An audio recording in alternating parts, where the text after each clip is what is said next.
चलिए बच्चों, आज हम देखते हैं संधारित्र में संचित ऊर्जा के लिए व्यंजक। ठीक है, तो लास्ट टाइम हमने देखा था कि संधारित्र एक ऐसी युक्ति है जिसमें ऊर्जा संचय हो जाती है, और ऊर्जा संचय का प्रकार होता है हमारा आवेश के तौर पर, है ना।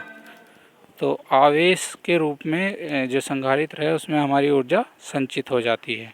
ठीक है, अब ये जो आवेश मिलता है वो कहाँ से मिलेगा? हमें बैटरी से मिलेगा, और बैटरी की जो रासायनिक ऊर्जा है वो हमारी विद्युत ऊर्जा में कन्वर्ट होके और जो हमारा संधारित्र है उसे चार्ज करती है, आवेशित करती है। और उस आवेशन के कारण जो हमारी संधारित्र की दो प्लेट हैं उसमें किसी स्थिर बिंदु को, स्थिर आवेशित बिंदु को एक प्लेट से दूसरी प्लेट में ले जाने के लिए कार्य करना पड़ता है ना। अब जो कार्य करना पड़ता है हमारा वो ऊर्जा के रूप में संचित हो जाता है। ठीक है, तो विभव की परिभाषा से विभव बराबर क्या है? Q अपॉन सी, है ना। V डैश बराबर Q डैश अपॉन सी। ठीक है, अब हम देखेंगे कितना कार्य करना पड़ेगा। तो dW यानी dQ आवेश को एक प्लेट से दूसरी प्लेट पर आवेशित करने के लिए, एक प्लेट से दूसरी प्लेट पर ले जाने के लिए किया गया कार्य क्या है हमारा? dW।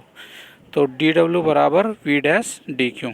ठीक है, अब dQ आवेश को स्थानांतरित करने में dW कार्य करना पड़ रहा है, तो संपूर्ण जो आवेश है उसको एक प्लेट से दूसरी प्लेट पर स्थानांतरित करने के लिए हमें क्या समाकलन करना पड़ेगा। तो ये समाकलन हो जाएगा हमारा कुल कार्य W बराबर 0 to Q और V डैश dQ।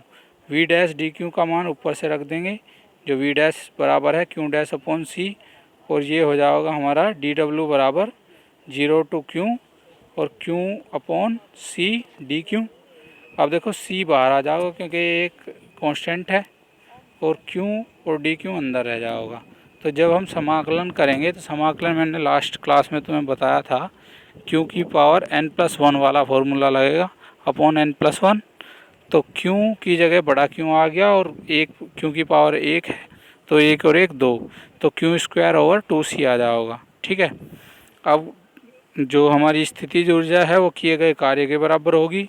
तो W बराबर क्या हो गया हमारा? U हो गया, है ना, और Q बराबर है हमारा CV। तो U बराबर 1/2 CV स्क्वायर हो गया ये।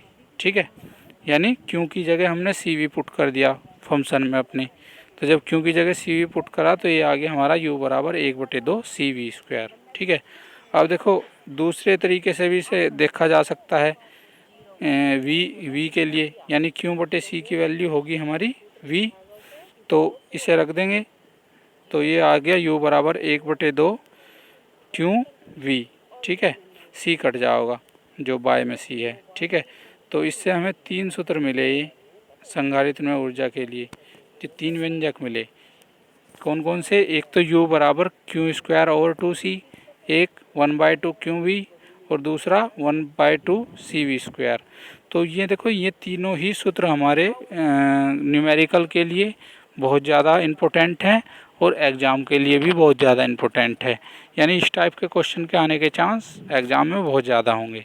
ठीक है, तो इसे ध्यान से कर लेना, और कोई बीच में दिक्कत आए तो मुझे बता दियो। ठीक है, कुछ चीज़ें हैं जैसे जो हमारा संधारित्र है उसमें क्या ऊर्जा विद्यमान होती है, और जो कितनी ऊर्जा विद्यमान यानी कितनी ऊर्जा ये संधारित्र ग्रहण कर सकता है, ये उसके क्षेत्रफल पर निर्भर करता है।